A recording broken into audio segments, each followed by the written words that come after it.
Thank you. Thank you so much, Scott. Thanks for that. And thanks, folks, for being here tonight once again in April. So we had two meetings this month. So thanks for showing up twice. We have a special meeting tonight. We wanted to take advantage of a group of folks who are here in Portland to talk about the harbor and what the future has in store for us there. What the community wants to see at Portland Harbor as it's getting cleaned up and remediation is happening. So this is a really exciting stage in the process of the many years of us working on Portland Harbor Superfund. So I'm super excited that we're finally here at this point. I'm going to introduce Caleb Schaefer, who is the lead for Portland Harbor Superfund. So he's going to,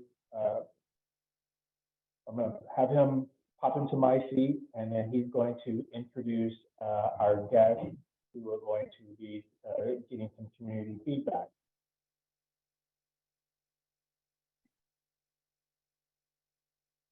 Good evening, everyone.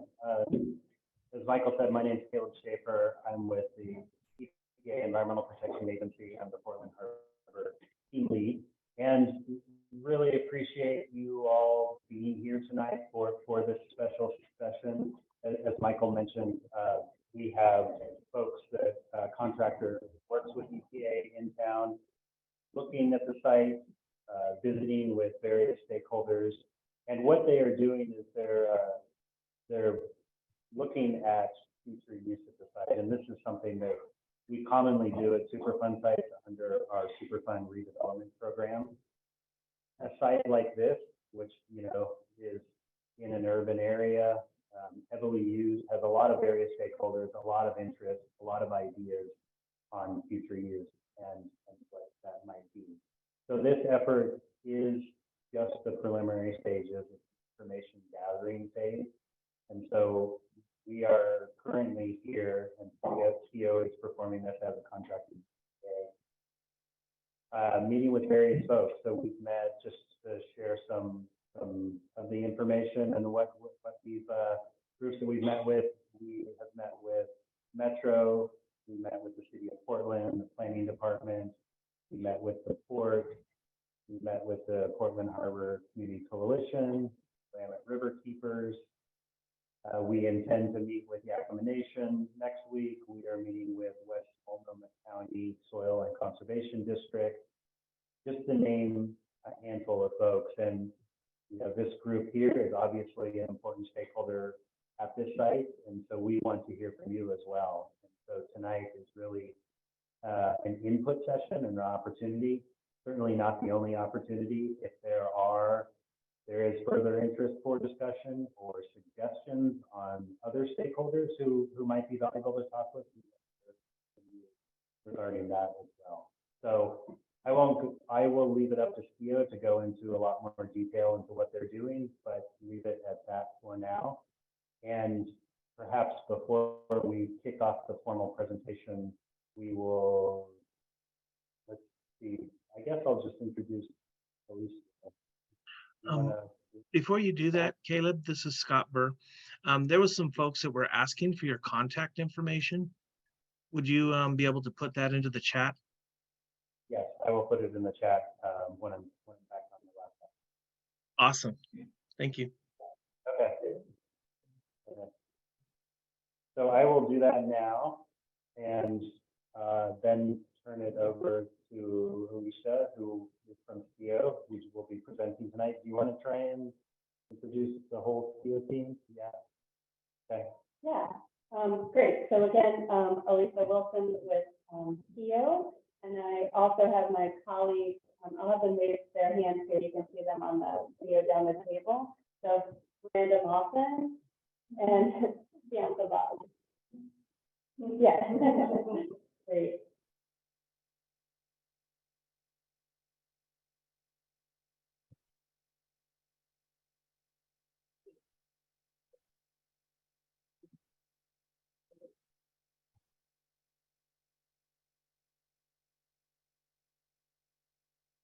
We'll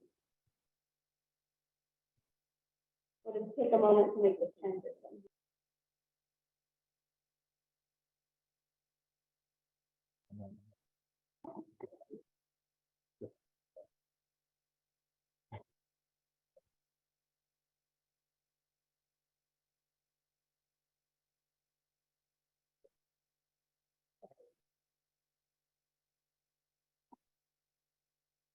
Do you want me to present now? Sure, yeah, yeah. Okay, so we're still audio live. We are Okay, audio live. Thanks everyone for your patience as we navigate this. I might need the host enable. YouTube. Great, thank you.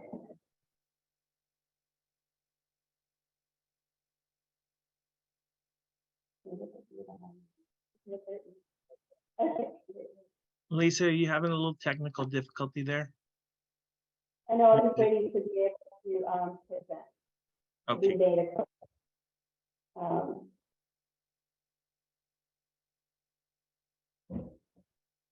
Okay. Okay, it looks good from here. Okay, and now that I'm a co-host, I can see some of the like letting folks from the waiting room, but I'm gonna let you do that, Scott. Thank Does that you. make I will sense? do that. Okay, great.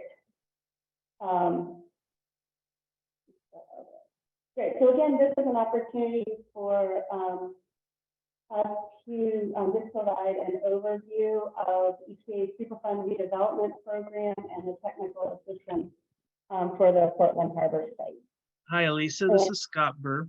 I apologize for interrupting. We're having a little bit of an audio challenge, so I wonder if you could move, and we received a suggestion from the audience for this as well. Move a little closer to the mic and see if that does it. If not, maybe changing your pace of how you're talking could help. Check in with us, with me a couple of times, and then we'll see if we get the right structure for so everyone can hear you. Thanks. Great, thank you. So the microphone was just moved closer to me. Does that sound better? It does. Okay, great.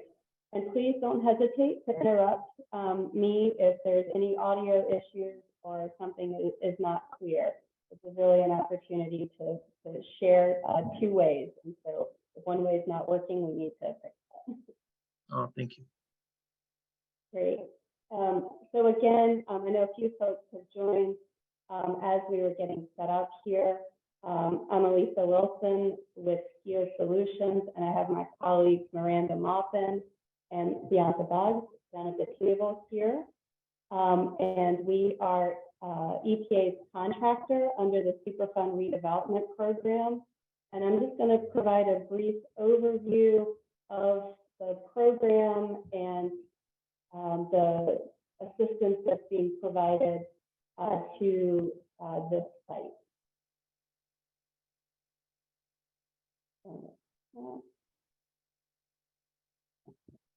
Okay, so EPA Superfund redevelopment program is supports EPA staff as well as working with communities and other partners in considering future use opportunities and integrating those opportunities as appropriate into the cleanup process. And this is an opportunity to also say, when we say redevelopment, Superfund redevelopment program, we're not just talking about development in terms of like commercial or industrial. This is really about all types of future use. So I know sometimes the word redevelopment can sound a little limiting, but that it means all types of future use at sites as an opportunity to get these formerly contaminated sites back into use. And so EPA considers future use because that can help inform EPA's remedy at the site. And it's also an opportunity to look for ways that the cleanup can be compatible with the community's desired outcome for the site. So really looking at those opportunities to align cleanup goals with community goals to the extent possible. And through EPA's Superfund redevelopment program, which you may hear me refer to as SRP, this is a shorthand for Superfund redevelopment program, SRP. That program support helps a lot of different ways. It can bring folks to the table. It can help understand land use goals. It can help clarify cleanup goals, process, and constraints related to the site. As I mentioned, it's an opportunity to integrate those future use goals into the cleanup process and also identify long-term stewardship options. So that that remedy is protected in the long term, the future use is consistent with those. So that's sort of as the support in a broad term. Next, I'll talk about the specific types of assistance through the Superfund redevelopment program. So the first listed here is owner and prospective purchaser assistance. This might be something that you've heard in context of the McCormick and Baxter Superfund site. EPA's SRP is providing assistance specific to that site related to the prospective purchaser process there. So that's a separate sort of assistance. There's also the reuse situation assessment. And that's what we have the direction from headquarters right now. This is that initial phase, and I'll provide a little bit more information about that on the next slide. Other types of assistance are a reuse assessment, and that is really looking at what the reasonably anticipated future land use is for a site, because that is actual information that can be incorporated into the remedial design and selection. There's also assistance related to reuse planning and community visioning. You may have participated in things that may be led by the city or other organizations where like a design concept, a community vision is developed through community and stakeholder input. They've drawn on maps and provided ideas. That is also a type of assistance that can be provided under this program. In general, community engagement, bringing folks together to the table to talk about priorities, constraints. There's also communication tools that this program can help, and also in terms of like fact sheets to be able to support different needs. And then institutional control support. So that's really looking at, once the remedy is in place, what are the measures that can help that remedy stay protected. So it's a little bit more technical, but again, this is just a range of the types of assistance that the Superfund redevelopment program can provide. And it's really intended to be tailored to the site team and their community needs. And so that's why we start with this initial assessment, to better understand what those needs and opportunities are. So for Portland Harbor, we are in this reuse situation assessment, and it's really that initial phase of information gathering. So it's an opportunity, as Caleb mentioned at the beginning, an opportunity to meet with folks and better understand the range of future use goals and cleanup considerations for the site. And we started with looking at between Green Acres and Willamette Cove. But I think that's one of the things that we'll want to hear from you all as well, in terms of the sort of geographic scope of sort of how much of the whole Superfund site to consider. And so we looked at what are the related plans and initiatives, or what's already been considered for this area through previous efforts. What are the land use and environmental context? So what's the zoning? What's the future land use designations? What are some of the site constraints from like topography, access, just to name a few? And then what are the range of goals and considerations? So that's the type of information that we're really interested in gathering in this phase. And the outcome is a document basically summarizing that information. And there's a screenshot of an example here on the right. So it's really a written summary. And the other piece of this effort is to identify what additional support from EPA's Superfund redevelopment program would be helpful. And that's why I went over the types of assistance that SRP can provide, so that you can start to think about that in terms of what other types of tools or technical assistance might be helpful. I think it's also important to say what this isn't at this phase. And so this isn't, it's not going to result in a plan for, like a future use plan for the site. It's too early for that. We really are trying to just gather information. And it's not going to be recommendations for how this area could redevelop. That's something that would really be local government and community driven. And so, and would be something that could be explored in a later phase, but it would not be part of this initial phase. Okay. And then I think if there's anything else that it wouldn't be, just to help clarify. I think that covers it. Yeah. Okay. Great. Hi, Lisa. That last comment that you made, your voice was away from the microphone. Could you just explain to the audience, online audience, what you were doing there real quick? I was checking in with Caleb next to me to see if I had forgotten anything.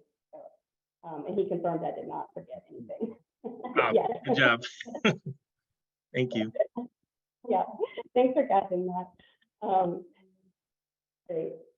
So as part of this initial information gathering phase, these are the types of questions that we are we're posing. So what are the range of future use interests for this portion of the site? And when I say this portion, we originally were looking at the area between Green Acres and Willamette Cove. But if there are other future interests related to the larger site, we'd love to hear those as well. And then I'm just going to read them over, all three of them, and then we can, if it makes sense, just go one by one. Then what are the key considerations or limitations to those types of future uses? So what are the barriers that you might consider in terms of future use of the site? And then finally, what are additional tools or support that would be helpful related to future use of the site?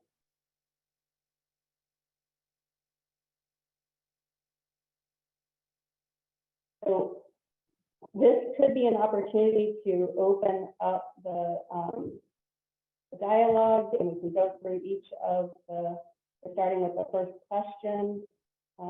Michael's nodding his head, so, okay. Yeah, so this is the time to chime in.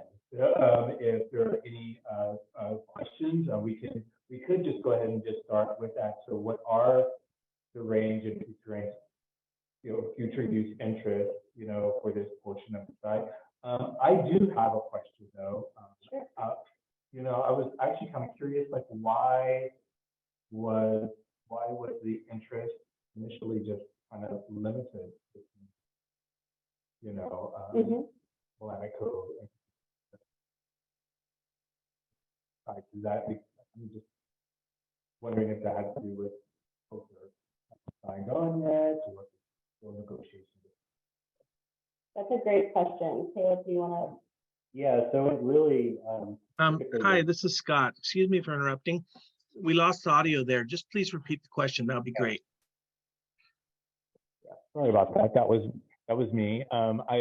I was asking a question about in the realm of future design, and the initial question was, why was the initial intent limited to Willamette Cove and Cathedral Park? And I was also, just inquiring if it had to do with, continual negotiations with PRPs.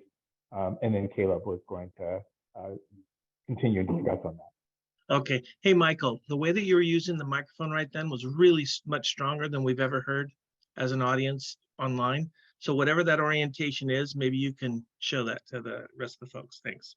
Okay, yeah, so I think it's just using it like a microphone we're talking into. Do I sound okay? You sound fantastic. Way better than you did before, Caleb. Thank you. Thank you. So, the reason so typically when SKIO does these types of assessments, it's for a Superfund site that is generally smaller. This really is a mega site. And so initially when thinking through it, it made sense to focus the effort in the area where there was the potential, greatest potential for kind of evolving use. And that was really, when you look at the site, it's Green Acres to Willamette Cove. However, that being said, it could broaden. I mean, that was just the initial idea. It doesn't have to do with anyone signing on or agreeing to it. So it could very well broaden, and we've gotten that input, and we want to hear from folks tonight if there's actually thoughts on that as well.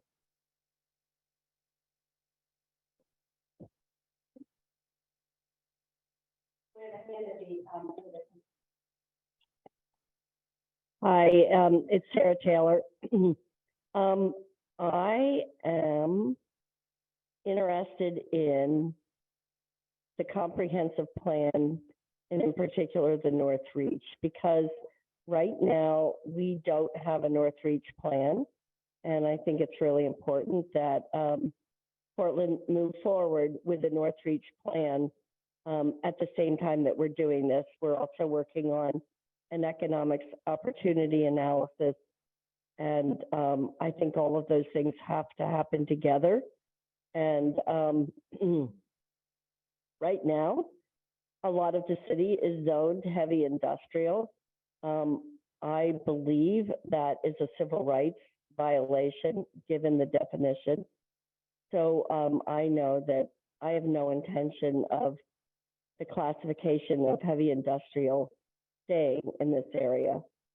And it basically says we're going to put everything here that everyone else in the city would find offensive. And that is not, that is a violation, because we are people, so I'm not sure. So anyway, I just want you to be aware that that definition is problematic, and that we should be working with planning and sustainability on a total plan for the area. So I would encourage you to look, and maybe what you could make us, which would be really great, is a map of the North Reach, to get the North Reach map. I don't know that the North Reach map exactly lines up with other ways of thinking. It's a geopolitical map. It's not a watershed. And also an overlay of the FEMA floodplain, because the city is out of compliance with the FEMA floodplain, as you might know, and they're trying not to do the North Reach. They're always trying not to do the North Reach, but in fact, they are legally obligated to put those lines in up here as well. And so we have lots of issues, So I would say for maps, we need the North Reach map, we need the floodplain map, and we need the liquefaction zone map. So, and then I would say the other map we need is what's public land, because in actuality, the North Reach has a lot of public land. It looks like it's like a lot of industrial, but between port and, you know, the Army Corps of Engineers, a little bit of the city of Portland and Metro, it actually has quite a bit of public land. And I'm not saying that that use should change, but I do think that in terms of our tribal obligation to get fish through this section of the river, that we have to keep that at the forefront of everything we do. And whether it's public land or private land, we have to be moving those fish through. So those are the maps that I would love to see somebody make for me, because I'm not really a map maker. So, okay, thanks.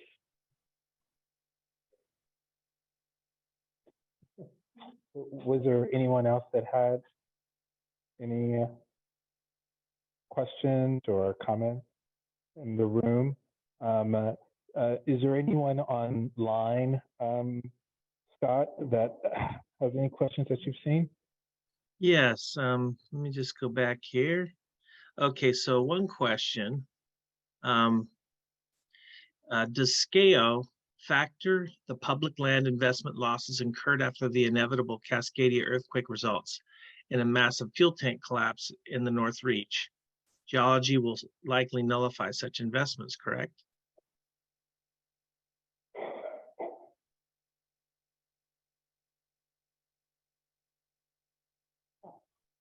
But I'm trying to process the question. Yeah, there's a lot there.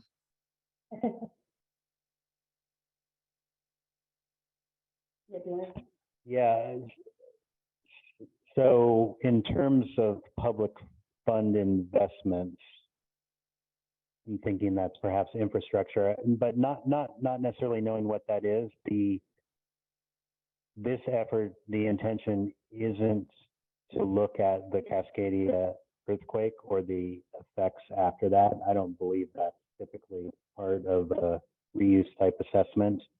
So it wouldn't be factoring in a post-earthquake scenario as part of reuse. And that was you, Caleb, speaking? Yes. Okay, great. Yeah, okay, thank you.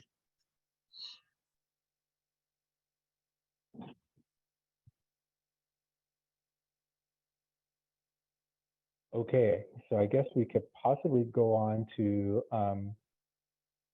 do you have particular questions that you want to ask community about, or besides what's here? Is this pretty much it? Okay. We go back to. Yeah. So what are the range of future uses? What are the range of future use interests for this portion of the site? So does the community have an idea of what are the ranges of future interests? Sarah just basically gave us some ideas. She probably may have taken care of all of it for us. But please chime in if there are, any other ideas. Michael, I have a question. This might not be exactly the right way to ask it, but what is the process of, so, we understand a little bit about your role and that SCAO is working with the EPA, but let's say that something after this meeting, someone wants to provide input. Is there a timeline for that? And then also, is there a process for having that input officially responded to? And then are there ways to know, maybe there's something that somebody wants and there's not a lot of problem solving with it. You know that what you want, the bottom line, but maybe you need to be able to problem solve to get to the answer. What are those different processes that are used to be able to gather the community's inputs and then turn them into actual solutions where people are cheering instead of just, oh, that's pretty good?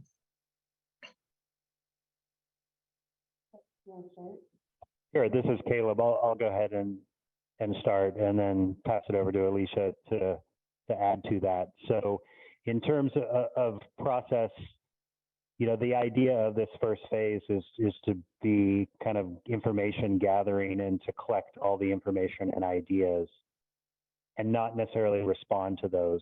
So there wouldn't be a formal response to the input, but this first phase really is a compilation of all that input.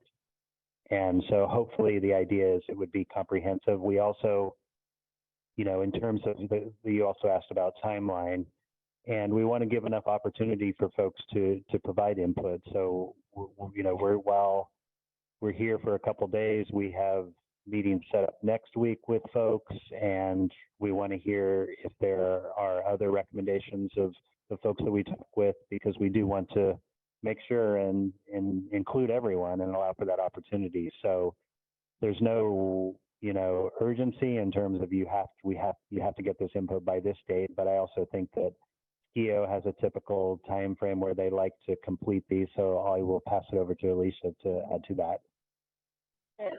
Thanks, Caleb.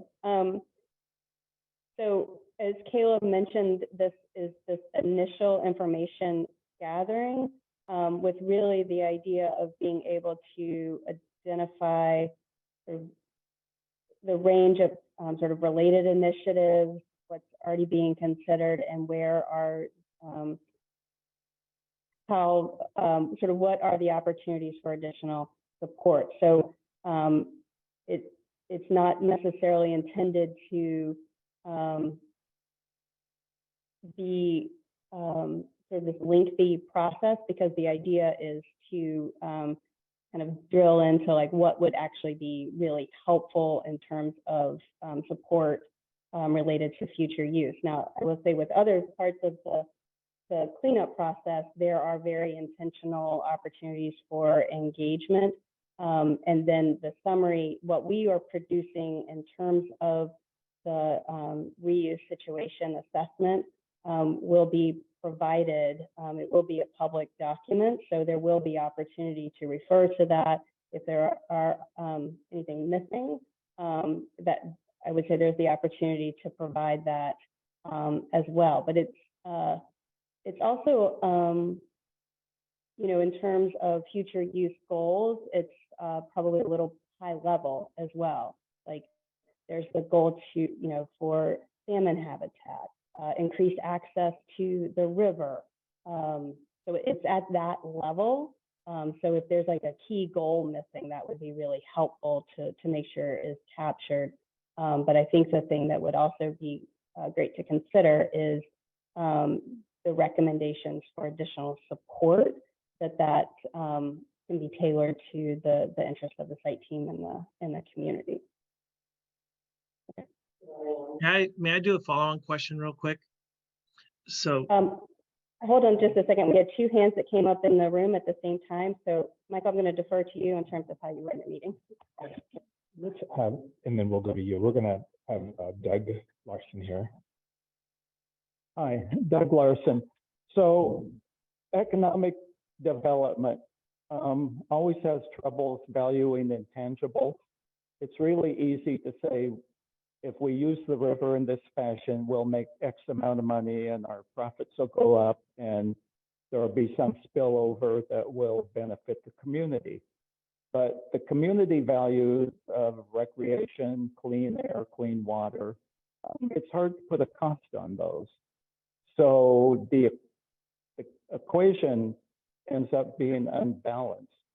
How do you address that kind of issue in what you do? For example, my perception is that you have a proactive role and a reactive role.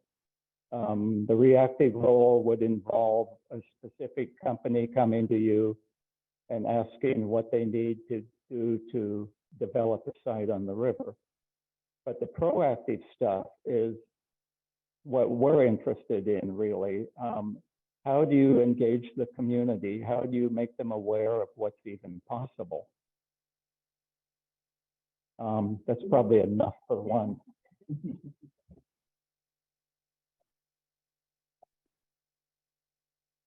I guess I would answer that. How do you make the community aware of what the opportunities are?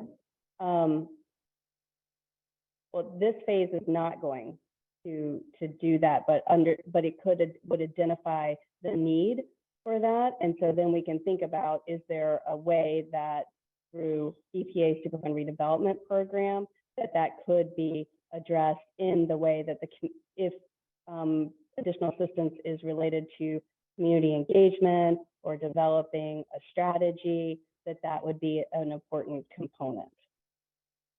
So I don't have an answer for how at this point, but that I hear that there would be an interest in that. Does that make sense? We're going to pass the mic. The language redevelopment kind of presupposes it'll be some kind of economic activity. So it kind of creates a bias in the whole dialogue. So that's just something I would like people to pay attention to. I said this at the beginning too, but I just want to make sure that the program, EPA's Superfund redevelopment program, it has redevelopment in the title, but when thinking about the future use of any Superfund site, that it considers any type of use, whether it's conservation, habitat, recreation, open space, all the way to industrial development. So it is really looking at the broad range of sort of returning these sites into, well, sometimes we say productive, or beneficial, or use. Basically, trying to ensure that the site remains protective for human health and the environment, but that it is also usable. And usable again means, and it could still be habitat, it could be public open space, it could be big box commercial. I'm not saying that that's what it would be, but it really is trying to look at all of those options, recognizing that Superfund sites sometimes have a unique set of considerations that make the development process, future use difficult. So really trying to look at that. What are the goals? What are the barriers, and how can EPA assist in navigating those? Okay, so this is Scott again. I wanted to jump back to my question. Doug, I really liked the question you asked. It was really close to what I wanted to ask. And so I want to basically say that often with projects where, there's an official process, like some type of agency is involved, that the structure of the agency and their obligations dictate quite largely how the community can engage with them. And so the whole notion of having an interactive problem-solving process, because what happens is that there's contradictions in priorities that occur. This is a natural thing, right? And so you have, as Sarah was talking about, there's native priorities and desire for fish to run. There's all these, what we would call normally competing interests, but they're not necessarily competing, they're contradictory. But sometimes if you really problem solve well, you can create synergistic interests so that all of these things are self-reinforcing. And so and then another piece of this is that when you're interacting with someone and you hear how they have to approach the problem solving, that gives the community new ideas about what they can do to advance their priorities. And it seems like right now this is the process that is being laid out in front of us that we understand. You want to know what the big picture priorities are? Okay, now we're going to go back and we're going to find a way to maybe map those in using this hidden process that we don't know. And I would like to know if there's more information about what that process is. It really isn't hidden. We just are uninformed. And how can we get more engaged with creating active solutions that will make the EPA look great, that will make your company look great, and will satisfy the community?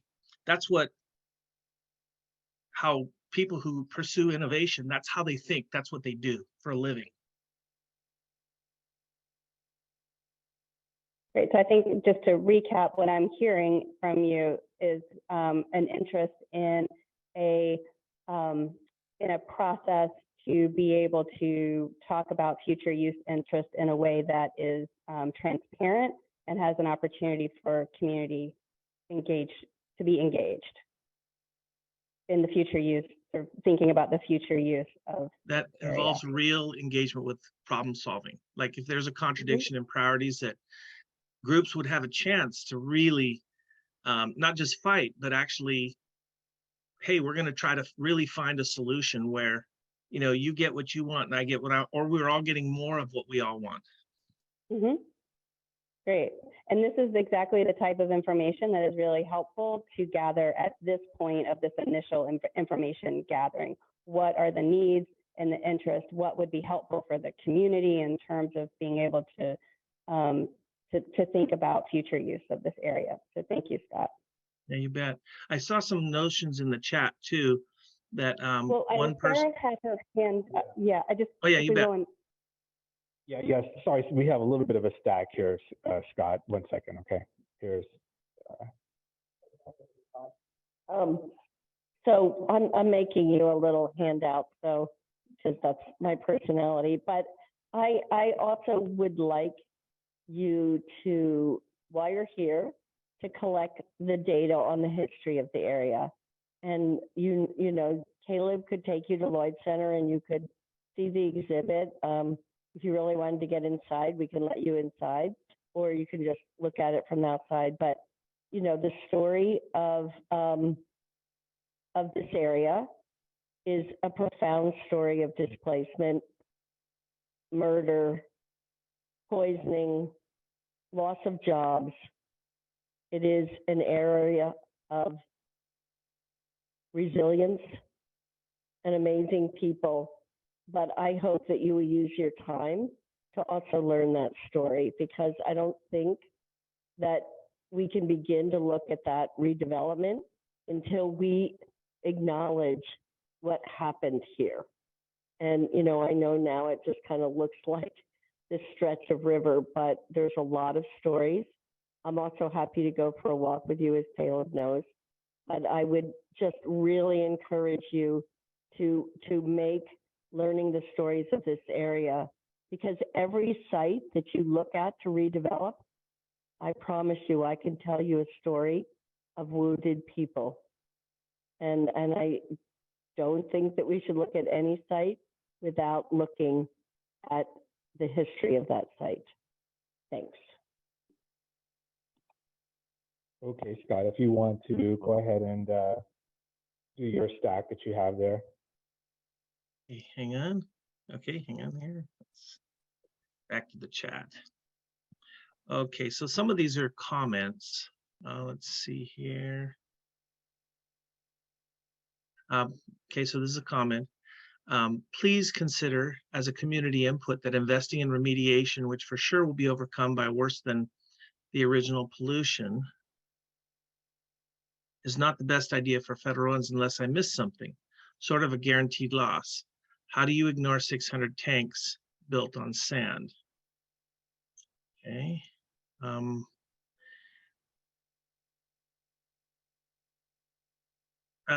Should we, Tracy, did you want to talk directly to the group about that? Because it's not clear what you want as a response. Well, for one thing, I don't want to divert an excellent agenda with experts that have been recruited to help us. The agenda is proceeding nicely. I've had an opportunity to participate, and actually I prefer chat to making a public appearance because I'm just so bashful. So I'm happy with people having access to the chat and emphasizing the importance of process and emphasizing the importance of problem solving because problem solving is not political. It starts with facts. It deals with logic. we come to an answer that potentially can be embraced by consensus. So let me say, good show, please continue. And thanks for Okay. listening. Sure. I also, Tracy, I'm just gonna, comment on a few other things that you said, is that it sounds like what you're saying in this second comment, you're talking about the fuel tanks again, that maybe, even though you guys have very specific charter, sometimes the biggest priority can be overlooked because of that legal charter that you have. And so these tanks, the fuel tanks, might nullify any benefits that might occur, seems to fit with that comment. And then, let me see, is there anyone else? I think that's pretty much it in terms of the comments. I did have one other thing to say about problem solving, is that, the scientific side of problem solving is very clean and much easier than it does when it involves groups of people with competing priorities. And so if we did engage any type of problem solving, it would need to be both scientific and incorporate organizational priorities and then community priorities. In other words, feelings and emotion will have to be involved in that type of problem solving as well. And there are groups that do that.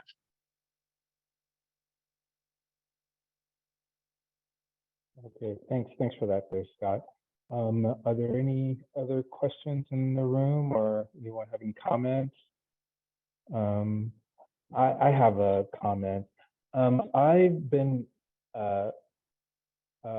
aware of community members being concerned about making sure that there is benefit to the community for what taxpayers have put into the cleanup of this, and making sure that that it's reflected, and that taxpayers have put in millions of dollars to get this cleaned up, and there are some PRPs who either have gone extinct or disappeared, and we all just learned recently that there's a cap on how much EPA can charge for land that is being purchased. Portland's land is expensive, whatever condition that it's in, and the fact that someone could possibly purchase a piece of property way below market value because of the cap, while the cap the EPA has on recuperating those funds, even though the community or the public, Treasury has paid out millions above that cap. So I don't know that there's probably nothing you can do about that at all, but it's a big concern.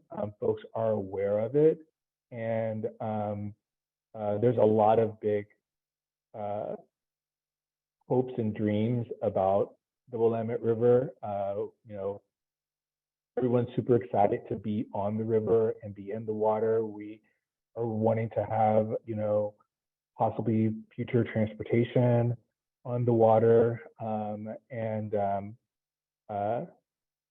just, I guess, I just want to reiterate, that, community really wants to see, that they're getting something out of their tax dollars that are being put into this, and that it just doesn't go towards industrial companies or to someone who's going to, really profit off of the pain and, the lack of access that, that we've had to deal with in North Portland for so many years. So that's basically more of my comment. So, okay. Anything else, anyone? Anyone? Okay. All right. Okay. Very good. Doug Larson. While we've got Caleb in the room, EPA has been subject to kind of yo-yo effect in political environment in Washington. Everybody pretty much aware of that. And right now, there's a big flood of money available for all kinds of things that historically have been underfunded. So specifically to the Portland Superfund, is all that changing the parameters at all of the latitude you have to work with, or does the ROD so narrowly define your role that nothing much changes? So that's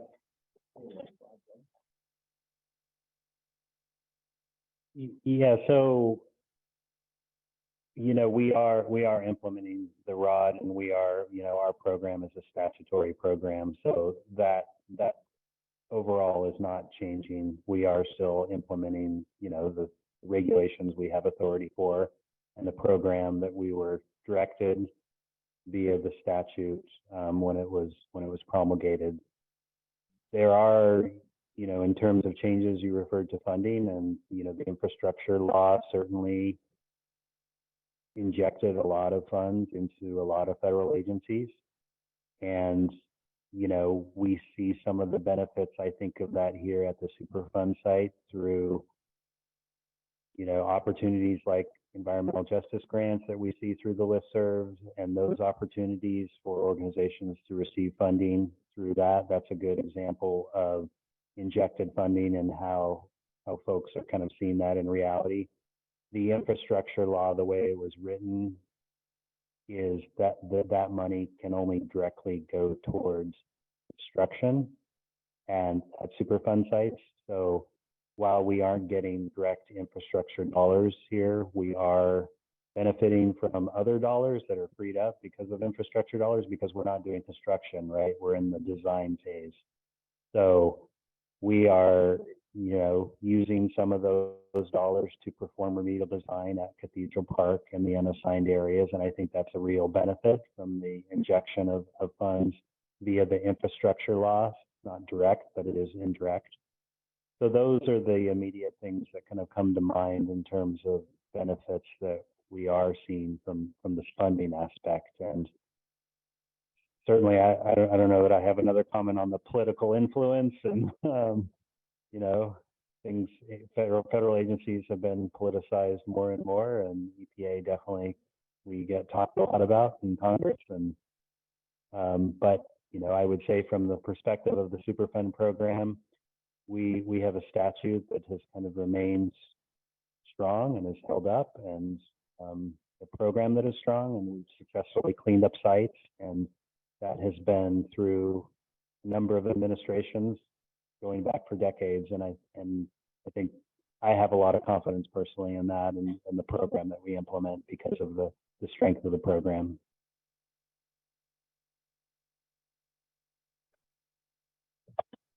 Should we go on to the next question then? I guess that would be, what are the additional SRP? And that acronym for SRP is Superfund Redevelopment Program. So what additional Superfund Redevelopment Program tools or support would be helpful? So I think we may have, kind of talked a little bit about that there. Yeah, so we heard maps from Sarah.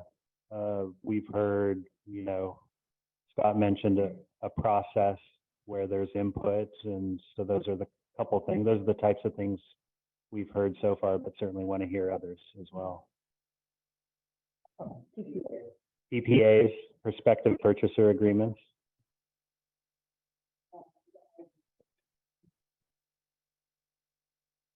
Yeah, this is Melissa. Some additional information about PPAs, but you mentioned before that you provide assistance for PPAs, and I wrote down, what does assistance really consist of? Amanda, do you want to watch the PPA assistance? Sure. This is Miranda. It's not my personal area of expertise within SKIO, but we do offer assistance for PPAs that looks at. We have folks. Some of you may have met Kat, for example, who has a lot of experience working on prospective purchaser agreements. So she could help both the buyer and the prospective purchaser understand what's involved, help identify, outline the process, and of course, work very closely with EPA to kind of help think through what that agreement would entail.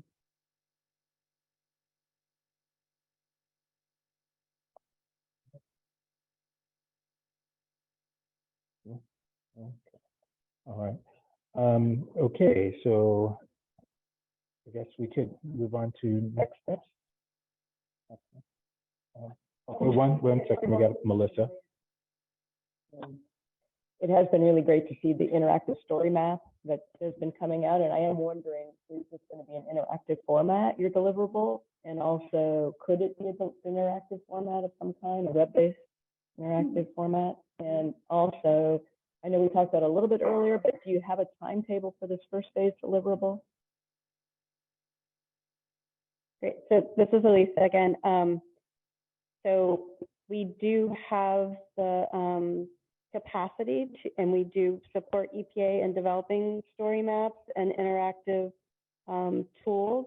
So I'm going to note that would be of interest as some interactivity. But this first deliverable would just be, at this point, the idea is that it would just be a Word document summary. And so, but hearing that some sort of interactive component would be helpful, and I could see with just the expanse of the, a map of the 11 miles, like it's a big. Yeah, so I'm definitely hearing that as a potential tool that could be helpful. And then in terms of timing, typically we think of this as like a 2 to 3 months, because it's just a process, because it's intended to be that initial information gathering.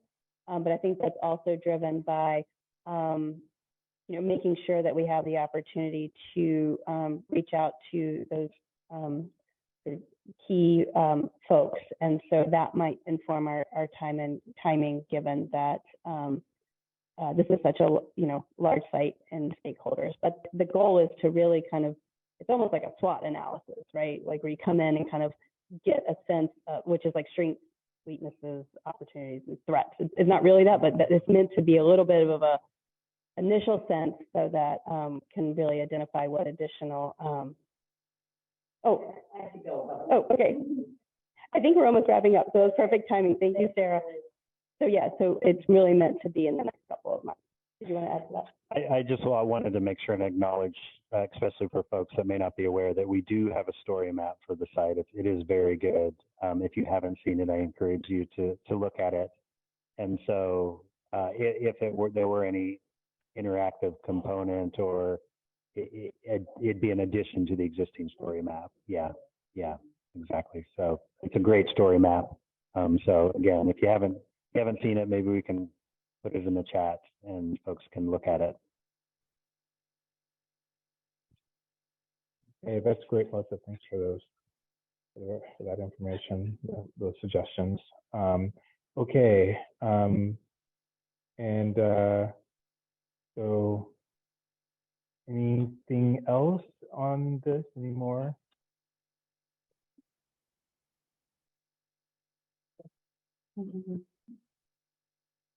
Hit a button. I don't know what it was. Mine. So this is Erilyn.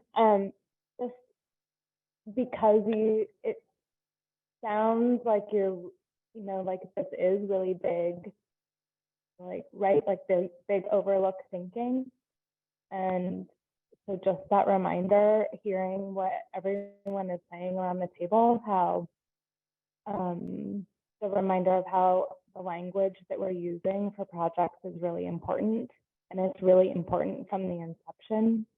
So, when you're talking about the revitalization, et cetera, of this area, I think the more that you use the words public benefit, the more that we will actually end up getting what we want. That just using those words in your foundation will make actually a big difference, because it'll already then be there, right?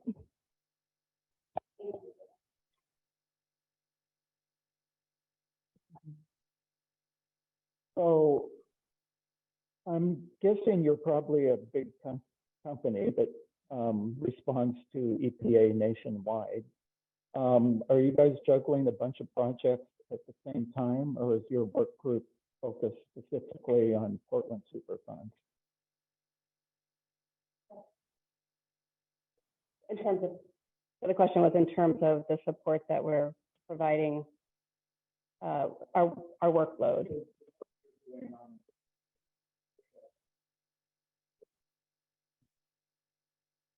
So,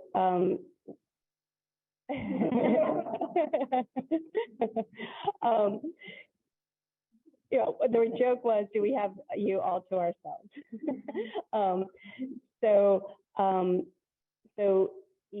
SKIO is EPA's contractor to the Superfund redevelopment program. And so we support all 10 EPA regions. So yes, we have other projects that are ongoing, but we also we make sure that we staff projects appropriately and make sure that the work that we're doing is getting the adequate attention. So that is one of the things too, in terms of gathering this initial information and better understanding what those future phases of support could be, is to make sure that we also then can staff those appropriately. Are we, you know, so that we can make sure that we balance that workload and that, you know, each site is getting the attention that it needs. And so we have,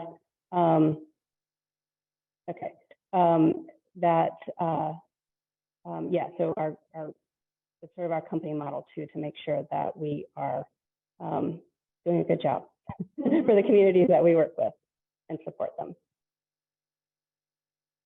Okay, so I chatted the link to the story map that Caleb mentioned, so that should be in the chat. I'm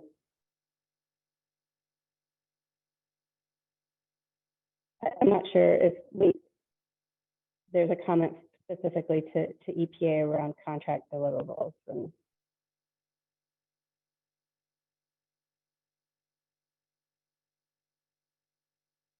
I think it's a comment. it's just a comment. Okay, great. Michael, do you want me to just? I will. Are you done? I am, and I was just going to say thank you. Oh, okay. Yeah, I just wanted to, I know that you all are here on your time, and I really appreciate you all coming tonight and letting us have a little bit of your time to hear what your interests and concerns are for this area. And again, just want to say thank you.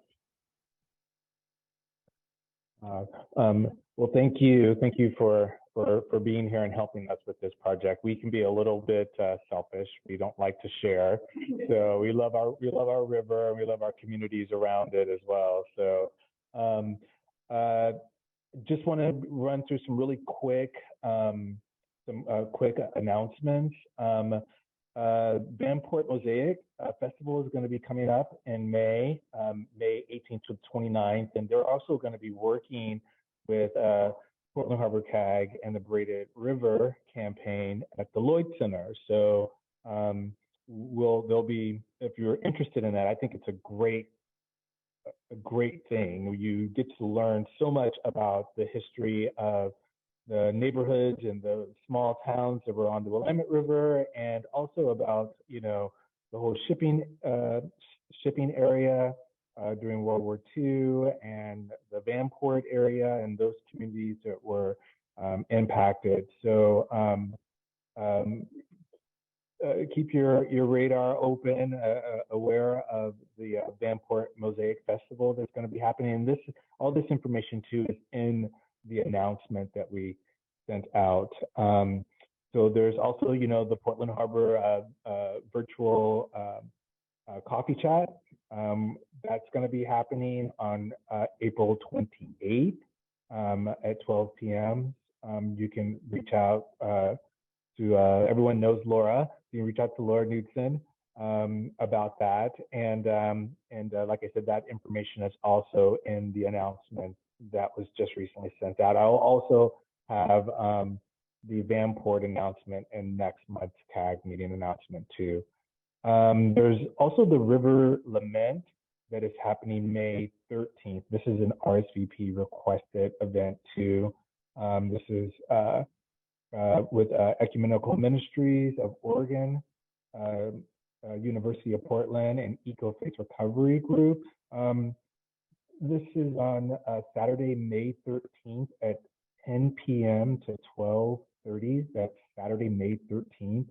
And the location is going to be at the University of Portland near the Child Center. This is a really special event here. It's a really great opportunity to have a connection with the river in a different way, and with the surrounding ecology around the river in a different way too. So I would encourage folks to be a part of that there. As we also have Barbara Bernstein's movie at Cinema 21 is going to be shown there on Tuesday, May 16th at 7 p.m. This is a great movie. If you have an opportunity on May 16th to go and see this, I encourage you to go and support. It's really great. And if you haven't seen it already, I definitely see it. There's information, like I said, in the announcement that I sent out to be a part of that there. That's it for my announcement until next month. So thanks everyone for taking the time out of your day to be here. Is there any announcements in the room? Anyone have any last words, or we're good to go? I think we're good to go, folks. I don't see any hands up. Everyone have a great night. Take care of each other, and we'll be in touch with everyone soon. Okay, thanks. Come and see us. Come and see us down at our new office. Thanks, Really Michael. cool.